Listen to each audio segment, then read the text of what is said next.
Hello and welcome to the MHG podcast.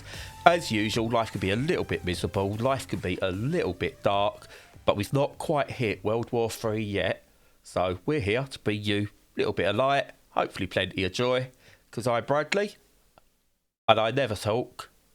And I'm joined by Chatterbox here, Stu. How you doing, Stu? You know, you can't shut me up. It's just not possible. Rambling on the entire time. So I know. I just have to sit here in silence. I know. Not say a word. I know. You're practically mute, aren't you? It's not fair. I am. The world's a mess, Stu. Let's just go straight into it. The world's a mess. Kind of is.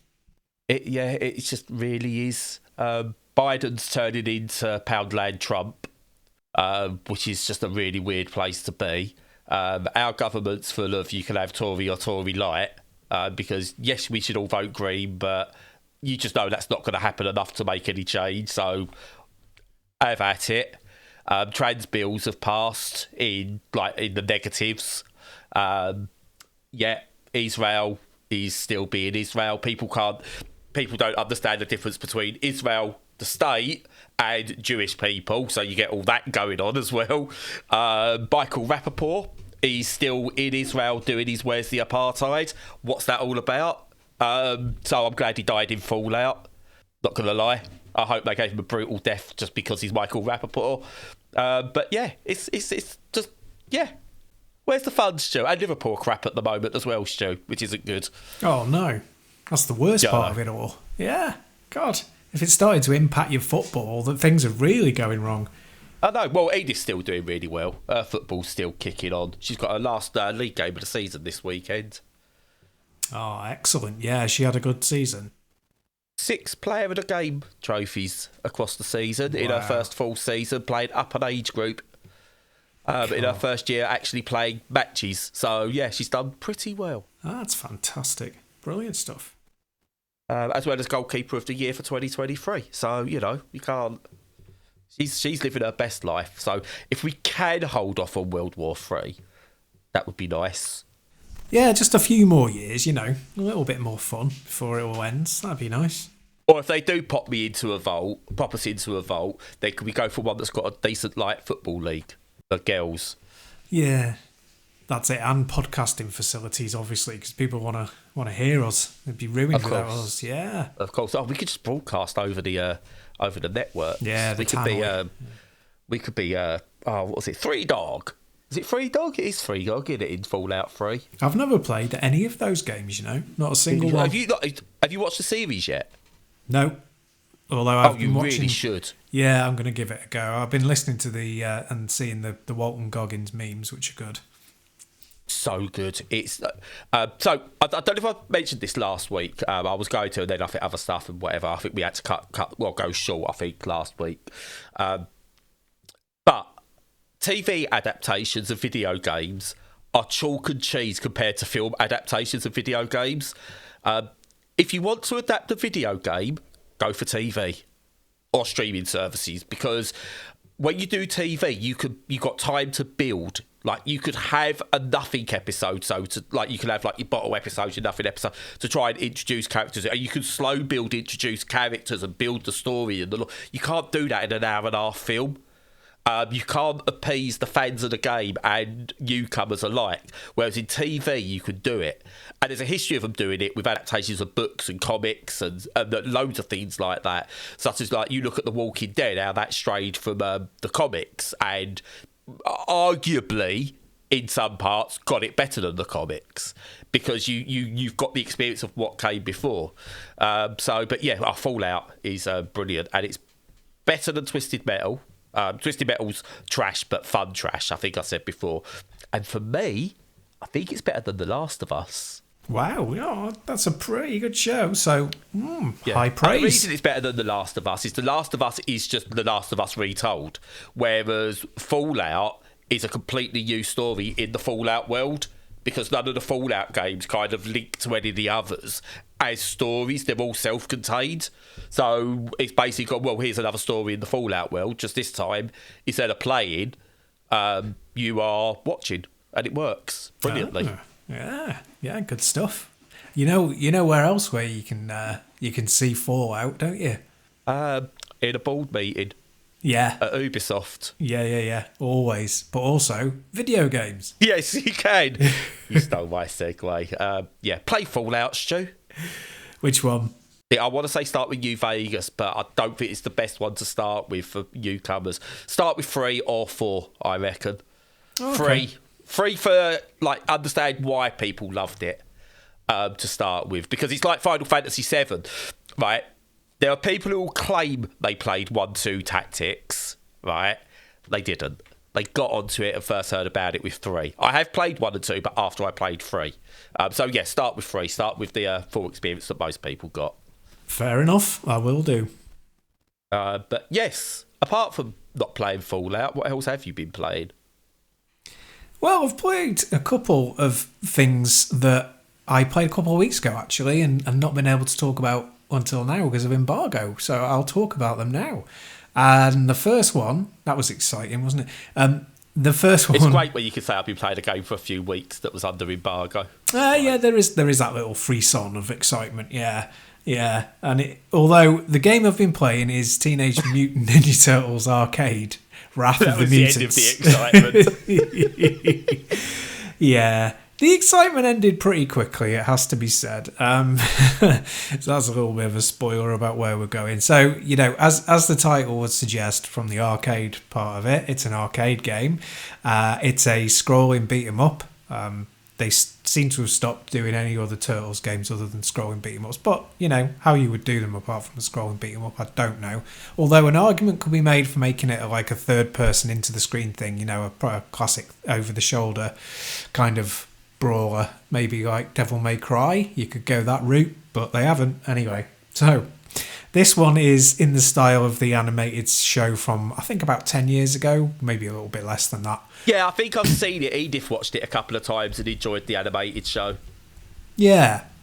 I saw the anime. I've seen a couple of episodes and it's pretty decent, to be honest. Although the thing is with that, just to go off on a tangent, is there have been that many series of Turtles over the years. It's like, how many stories have you got left in that universe? And it doesn't have an identity anymore. Yeah, it's not got a distinct one, has it? No, and it's like, for me, unless it's the original cartoon, and that's not in my day, like, how dare you change it? The original one has an identity, and then the original films have an identity, but they kind of play off each other in a way that they work as a cohesive. Now, with the Michael Bay Turtles, I think in another Turtles, there's Into the Spider-Verse style Turtles film as well, and the different iterations of the TV series they've done. I don't know what's what. I don't think anybody could really track it, to be honest. It's just like they do with Transformers, which is still going strong. They just make a different one for each generation of kids coming along, so that they've all got their own, their own version of it. They've all got their own toys. Yeah, that's right. That's the one. But the game is, it's kind of, it's in that style. It's that animated style. The graphics are really kind of plain. There doesn't seem to have been a lot of effort put into them. They're perfectly serviceable. There's nothing wrong with them, and it runs nicely, and they're okay. But they're perfunctory. There's nothing that really leaps out. I think what makes these things leap out, other than obviously the fact they're turtles and they can leap about, is the fact that if you have good effects, good hit effects and stuff like that going on in the background, and they're all a bit kind of mediocre, really. And that's kind of the general theme of the entire game. It's just mediocre, I'm afraid to say. And I don't like criticising scrolling beat-em-ups, as they're probably my favourite genre, either that or horizontal shooters. So I don't like criticising them. But yeah, no, it's a very, very bare bones, very basic game. And yeah, you just you go along. It's a belt scroller. You hit stuff. They're things that you've seen in various iterations of the cartoon, and there's the few bits of dialogue, a few jokes. There's a few pickups that give you power-ups, and there's really nothing else to say about it. So you can get away with the game being not vastly sort of technically proficient or exciting if it's really funny and the visuals are amazing, but it doesn't have that. And you can kind of do the reverse. You can get away with it being a kind of fairly plain looking thing if the game plays really, really well. And it doesn't really do that. So you kind of compare it to the original arcade from like whatever, 87, 88, 89, wherever it was. And it's not as good as that game. And that's, 30 years ago practically. It's definitely nowhere near as good. Like it's totally outclassed by Shredder's Revenge, which came out about a year and a half ago, which is just one of the best modern beat-em-ups, Yeah. It's not quite Streets of Rage 4 level, but it's really good. And just on a kind of, before I wrap up, because there's not really much point going on about the game very much, honestly, one of the things that does so well is that because scrolling beat-em-ups now have a big stage, because they're in 16:9 ratio instead of back in the day when they were on a 4:3 screen, so things were tighter. If you want to make good use of the space, because it's all about area control in scrolling beat-em-ups, to make good use of the space, you've got to be able to traverse one side to the other very, very quickly. Yeah. Now, Shredder's Revenge does this perfectly. There's moves that do that, and they are nowhere near as good in Wrath of the Mutants. Like, that space is kind of wasted, and worse than that, enemies can come on and start attacking you from across the screen, and you can't reach them quickly enough, so you're taking hits. And I think that's been factored into the difficulty because it's a very easy game. I saw it through in about an hour, and there's a hard difficulty mode you can stick on if you want, but the base game is just very easy. And as I say, I think they've tuned it down because the core gameplay was probably too much in favour of the enemy. So this is like basic stuff, and they've got 30, 40 years of things to draw from to have made it work, and they didn't. So yeah, it's functional, it's serviceable. If you're an obsessive, you should pick it up. Nobody else really need bother, and you should definitely buy Shredder's Revenge. It looks to me, when I've seen gameplay of it and stuff like that, I mean, I'm glad I didn't take it. I was going to take it because I was quite intrigued by it. I thought, maybe something I could play with Edith, but I just didn't have the time to get it played, hence the reason I passed it to you. No other reason, honestly. But looking at it and hearing other people talk about it, watching it run, it feels almost like they've picked game. I mean, it's Game Mill for a start, which is enough, I suppose, to have to put the warning signs up. But it feels like they've gone to a college or a university, found the students project, and just reskinned it. Yeah. So it's perfectly, as you said, perfectly serviceable. I would probably get a merit or distinction mark at a educational facility, what they call university. That's the one. I already said the word. I don't know what's going on there. Where you'd get a really good mark for it because you made a really serviceable video game for a school project or a college project, whatever. But as a product you're selling, yeah, that's where it lacks. You said the fact that there's been one done before this that's 10 times as good, and in the genre, we're seeing a resurgence in the genre that's just miles better. Everything looks stiff, it looks slow, it's not even like slow and methodical. I was looking at the graphics and went, do you know what would be a good version, what this would work in, this visual style? Some kind of Souls-like type game. A really bright and breezy looking Teenage Mutant Ninja Turtles Souls-like. It doesn't work as a 2D game because the animated series is 3D. This is from. Whereas at least with the original, like the original like 80s cartoon, it's 2D animation. Obviously, it's not on a 2D plane because it's a cartoon, but it's 2D animation, so that works as a 2D scroller. I don't think this does. There's something really off-putting about the 2.5D modern like graphics with smooth models. It just really makes it feel cheap, no matter the game.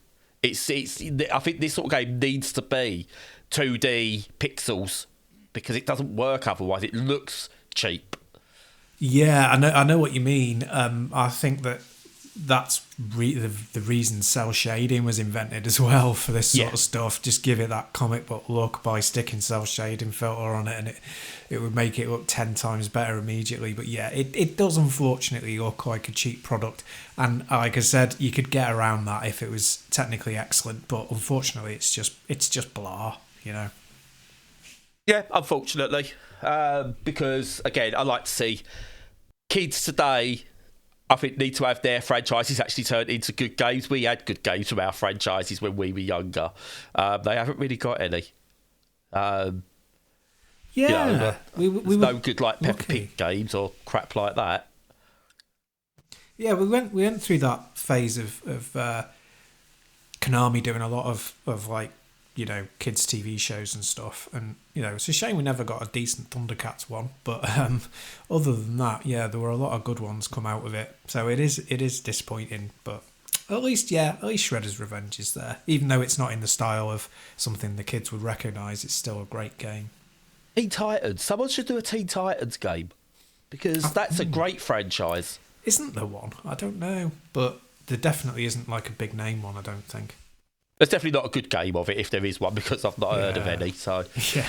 But anyway, far from being the last game we'll talk about today, I've only got one more spell though. So it's my last spell. Last spell, okay. I've been playing a game called The Last Spell, Stu. Oh, I see. Sophisticated. Yeah. It's a weird old game, this one. Came out last year, but some DLC's just dropped for it. So I was offered the base game and the DLC. I was like, do you know what? Yeah, go on. I've not played a decent tactical RPG for 5 minutes, so why not? And the best way I could describe this is someone's taken the brutal difficulty and, in the good way, of like a Souls-like game, but put it in a turn-based tactical RPG. So essentially, the idea behind it is you get this smallish squad that you have to control. You can grow it and stuff like that, but you get this smallish squad that you have to control, and then you've got like this city that's crumbling and is being attacked from different directions, and you need to protect it. But you do that via grid-based, turn-based battles. So you do these battles, and then in between, as you might get with like Darkest Dungeon or XCOM games, you level up characters, you level up buildings, you improve your defences, that kind of thing. So it's all that stuff's in there. But you're kind of facing hordes and hordes and hordes of enemies coming at you from different directions, and you've got to use your tactical positioning, your different abilities and everything like that to defend against them. And then once you've defended against like various different hordes, you then have to deal with a boss. So this is where the Souls-like thing comes in, because the bosses you face, bloody hell, they're difficult. So you get through, you're like, oh, I've got through all these, and this bit was fairly easy, and I've worked out a plan for dealing with this horde and stuff like that. And then you get to the boss, and you can be absolutely slaughtered.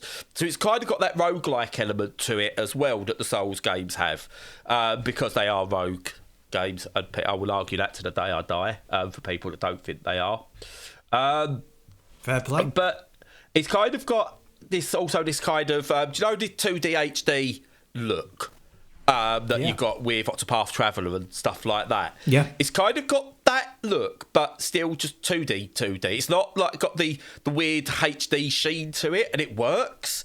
Everything's kind of got this gothic, mythic, like old school look, but it's like full of browns. And we're not talking like, you know, these all games are just like various of brown now because of Gears of War and that. It's not that sort of negative, but it's just brown and dank in all the right ways. It looks medieval in all the right ways. There's various different classes of characters you get. Obviously, you have to learn which ones work in certain situations, and the more you play it, the more you get better at it, the more you sort of get through. You start again, you learn, you upgrade, you rinse, repeat, and you can play this for hours upon hours. And And yeah, I'm just really, really enjoying it. There is story there. I don't really care about the story. There's some games I do care about the story, others I don't. And this is one of the ones where, it's just a point to get to the end, I suppose. So I don't really care about that. But the actual gameplay is a joy. It's really difficult, and I'm crap at it, but it's so good and so rewarding when you get through. I don't think I'll ever complete this. I don't think I'm good enough to complete it. But yeah, I'm one of those. I think I'm gonna. It's not a massive game. It's only a couple of gigabytes, I think. So I'm gonna keep it on the Steam Deck and just jump in every now and again when I fancy a challenge. Really, really good. Nice. Yeah, it's good. It's good when you get ones like that. Yeah, I mean, I've found that a lot recently with Vampire Survivors style copies. That really grab you, and you're like, yeah, I've kind of done with this, but I just need that one more go. I just want to dip back in, and they're just perfect for that. So yeah, no, I get that. I love it when they have that kind of attention. Yeah, just to add that the reason I got this was obviously because of the DLC, so I'd be remiss of me not to mention the DLC. It's called Dwarves of Runenberg, the DLC, and it adds slight changes to the gameplay, which unless you played it, it's not worth me telling you what the changes are because they won't make much sense unless you played it. So it adds some extra little twists and things to the gameplay. There's a new map to play, new factions and stuff like that, and you all get to do. And I've touched it briefly just to give it a chance, and I like the way it changes the game. So it is its own thing, which is really good within the game. Obviously, you need the base game to play it, but it is its own thing within it. And it just does enough that it's a nice addition to have if you've completed the main thing or you want something a bit different. So yeah, really good DLC. That's about £7 as an add-on for a game that is, if you bear with me, a £20 game, so a decent amount of addition for a decent price on a fairly well-priced game. So yeah, highly recommended. Excellent. Yeah, no, it looks good. What's next on your highly recommended list, Stu? Well, we can only go up really from well, actually you could go down. You could go to a totally crap game, but no, we're not. We're going to a much better one, thankfully, and that's called Shadows of the Depth, which is a bit of an unusual name. And it could mean anything, and it could be any genre, but it's a kind of dungeon crawlery Diablo-like with roguelike elements because, hey, it's a game made in 2024. It's got to have roguelike elements, hasn't it? Pretty much. So it's kind of, you go into the dungeon, it's a top-down view, very classic. It looks like, it reminds me, although it's more advanced than that, it's got that kind of 16-bit microcomputer aesthetic. So you could be playing it on, an Amiga or something like that. And whether you like that style or not is very much a personal tasting. I don't like it, but a bit Hotline Miami, isn't it? It is a Hotline Miami style thing. Yeah. And because it's dungeons, I don't think that works as well because they're all kind of, flagstones and stone walls and stone this and stone that and the odd axe, and it's like, yeah, it's a bit boring, but thankfully the gameplay is a lot better than that. So you pick your character, and as with a lot of roguelikes, you have to unlock them by reaching certain milestones to unlock more of them, but the base character's good all-rounder, and you go around hacking and slashing your way through. You've got extra spells and stuff like you have with Diablo, and yeah, you kind of uncover the map. Fog of War is in effect as usual with these things, and yeah, you got to do exploring, you got to find the exits, you got to try and find little secrets and hidden areas, and then you go into areas that have boss fights. There's absolutely nothing in there that you won't have encountered before unless you've been living under a rock, in a top-down view, where nobody can see you if you're under the rock. But yeah, it's kind of, it's very, very solid. So the kind of normal fighting style is good. You've got different abilities depending on your character, but the main ability is like, the main character's got a sword and a shield, and you can do like stuff with the shield that also gets buffs, like knocking enemies back, and you can block with it, which is a good and very necessary kind of tactic. You get lots of pickups. You can kind of tweak to the style that you like, because there are tons of pickups, which is one of the strengths of roguelikes, I feel. You can get your character built the way you want rather than having it dictated via certain power-ups, which is pretty much the end of where I compliment roguelikes. I prefer curated experience more than roguelikes most of the time.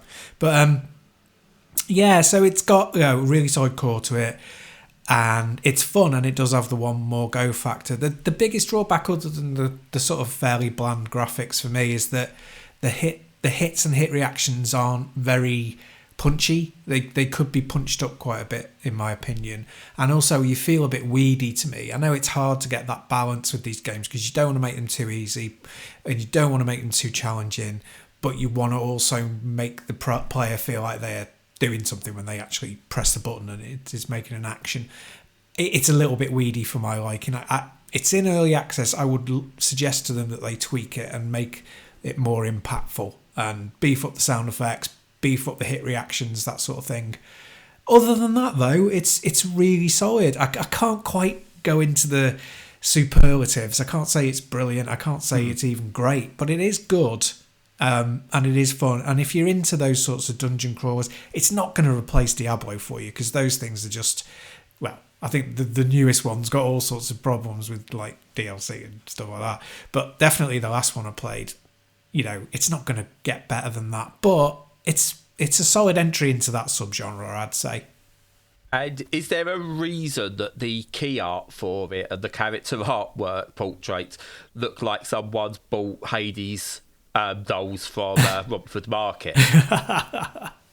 Yeah, it's like, if you order Hades off Wish, the character art is really good, which is, and it is a rip-off, but in a really good way, and you can't buy them for trying, but it's such a shame that doesn't carry on into the game. It's kind of whoever the key artist was and whoever the game designer and artist were, they've not been on the same page.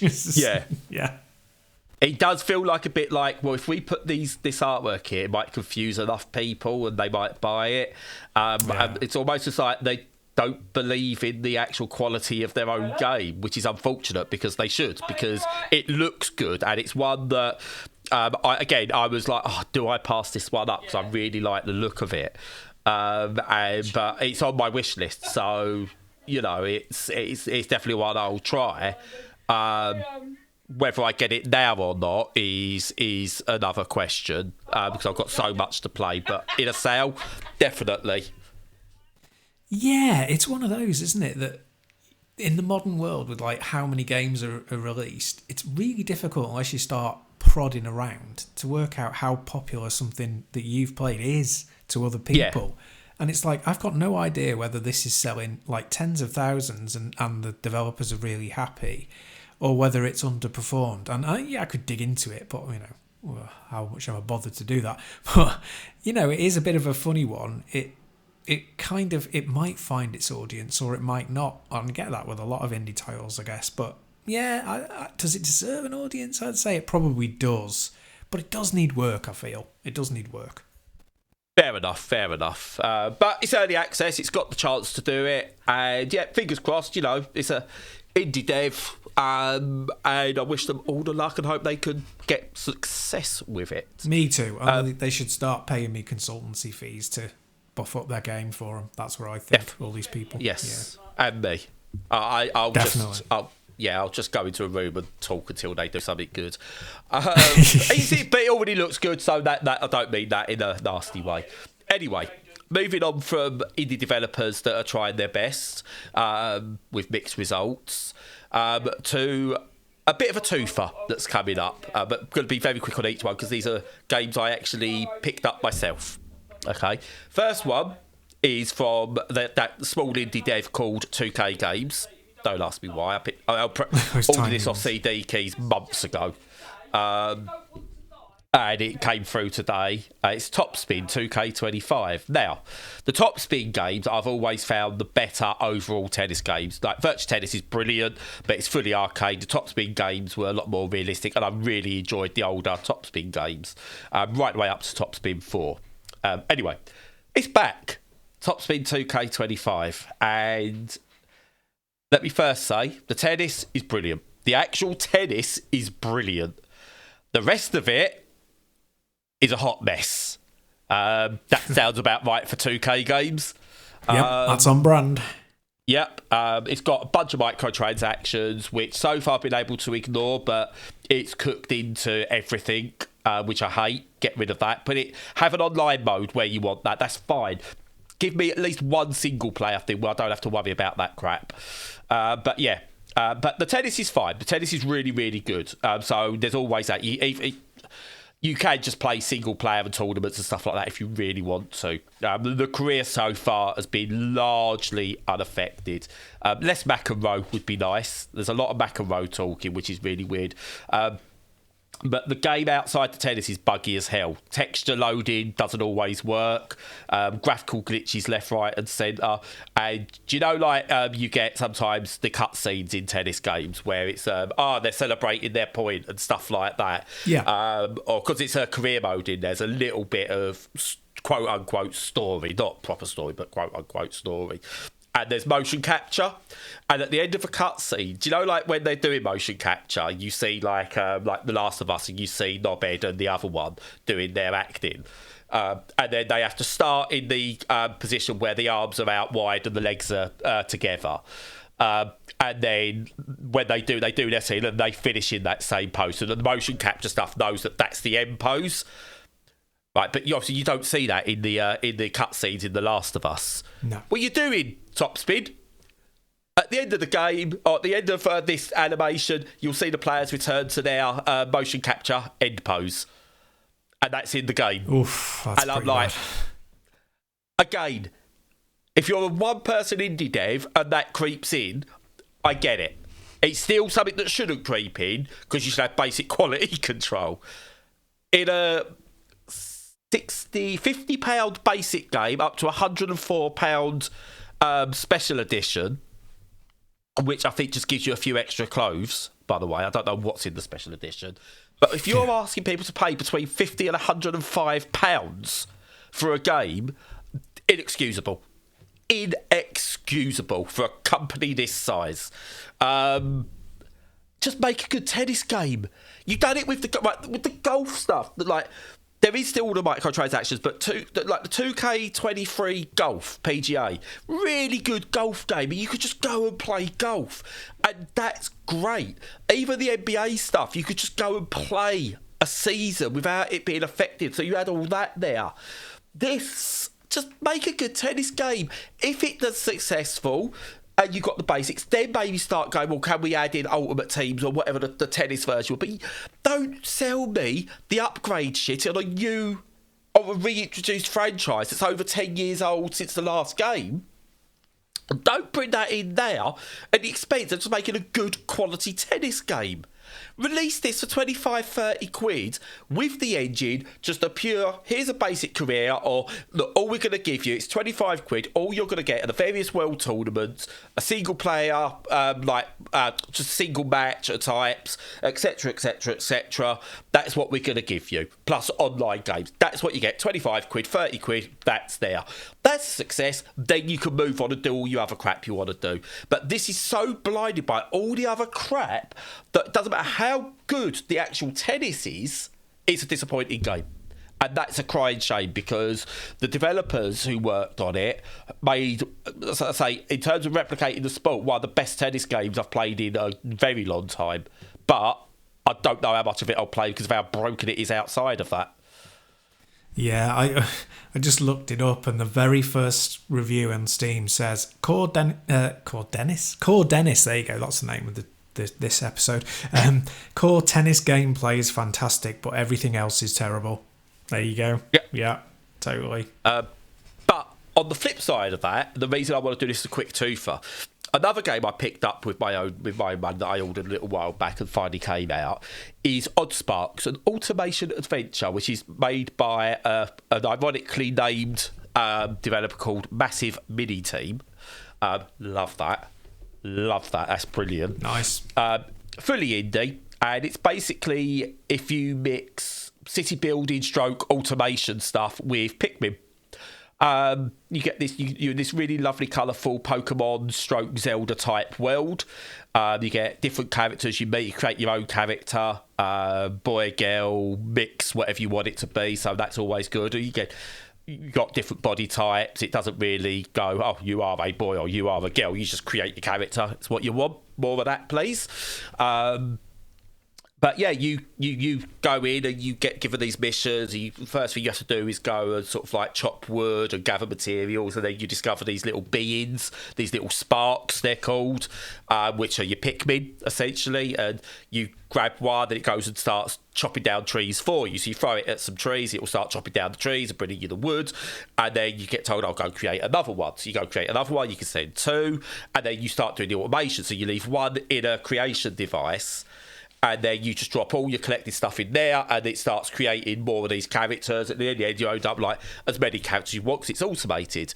But then you go do other little tasks that give you other things to unlock, and you end up creating a wood chopper that you put around a big tree that gives you infinite wood. And you create paths, and you tell your little sparks. You throw like maybe 5 of them in, and go, right, your job is to carry the wood from the tree to the factory, we'll call it, the little factory thing, and produce more sparks. So more sparks produced, and it's just automated, and you build up that automation. And there's more to discover. I'm only a couple of hours into it, but I played it just to have a quick look when it to make sure it worked on Steam Deck before whether I refund it or not. Totally works, but it's just a joyful game that is slick as anything. It's early access still. It does only cost $17.50, and is the complete antithesis to what 2K have done with Topspin. So if you've got 50 quid spare, buy 4 copies of this. Obviously, you need a bit extra. I'd gift 2 copies to friends because that's money better spent, because this is absolutely joyful. Cool, that is one good looking game. That really is. Yeah, I love that art style. It's really lovely. And it works absolutely perfectly on Steam Deck. It's not verified or anything yet, but yeah, it's absolutely perfect. It's also got, and this is what I really like, nice chunky text and graphics. So it works great on the little screen as well. Whoever's put this together, the team at Massive Mini Team, again, love that name, Massive Mini Team, but just for that alone, get the game. I've actually considered what makes a game good to play, unlike 2K. Excellent. Yeah, no, it's great when they take the time to do that. I put that on the wish list, definitely. Yes, definitely do. It's early access. I wouldn't say rush out and buy it. There's still stuff that they've got to work on, and obviously it's going to grow and there's going to be more things added. So I'm going to do what I usually do with these sort of early access. Play a good couple of hours of it, dip out, wait for an update, check it out again, and then go in fully when it comes out fully. But yeah, it's really good. It's really good so far. And it's going to be very difficult to actually put it down and leave it alone. Excellent. I've not played a Pikmin game, including the latest Pikmin, for since the GameCube came out. So the first game, Pikmin. Yeah, exactly. So it's probably about time. There's 3 more. Yeah, I know. The thing is, I was never a huge fan of that style of game, but there were bits of it I liked. It was the time limit I didn't like, and I know that some of the later ones don't have that, so I probably should have bought them. But I was just like, nah, can't be bothered. But didn't like 1, but thought it looked amazing. Never played 2 initially, but really enjoyed 3. I've not played 4 yet. A lot of people say it's the best one. So what, 4? Yeah. It's not as good as Oddsparks though. Yeah. Well, I will go with that. Oddsparks takes the Pikmin formula and does something different with it, because I think Pikmin games on the whole, this is my problem with them, is they're very linear. There was I can't remember what the one I played, Tinykin, I think I played last year or the year before, which is another Pikmin style game, does more with the concept than Pikmin does. I think Pikmin's a great base and has created something that others have built upon much, much better, in my opinion. That's probably blasphemy in Nintendo quarters, but there you go. Yeah. Great stuff. I'm definitely picking it up. And with that, I want to go back to Oddsparks, so it's about time I shut up. Yeah, but it's good stuff. It's interesting mix of games this week. I've been playing a load of, because I played those 2 games a couple of weeks ago. I've been playing a load of PS5 games, catching up on the ones that I haven't played. So I'll do a kind of digest view of that next week, because it's been filling up my time. But there's also a VR game that I've been really excited about that I've bought that I must talk about soon. So that's coming up.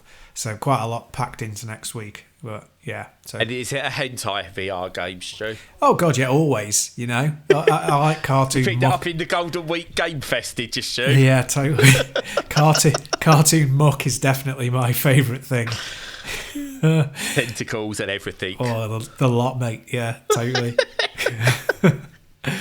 Yeah, hentai tentacle porn is how that's just something that everyone can casually just go, yeah, that's all right. It's crazy. It's crazy, and more power. You enjoy something, everyone's safe, then go for it. Yeah. I'm not literally not touching that one, but yeah. It's horrible, but everyone's consenting, everyone's legal, and it's cartoons at the end of the day. Do what you want, just don't hurt anyone. Yeah, true. It's definitely something we'll have to pick up on a later episode. It's an interesting chat to have. It's not as bad as Topspin 2K25. What is? What is? Ubisoft. Well, good point. And on that note, yeah, absolutely. The point to leave it at. Yeah, so as usual, follow us on all the socials. Check out our content on the website and on YouTube. Join us on Discord if you want to chat. And as usual, until next week, stay safe and stay sane.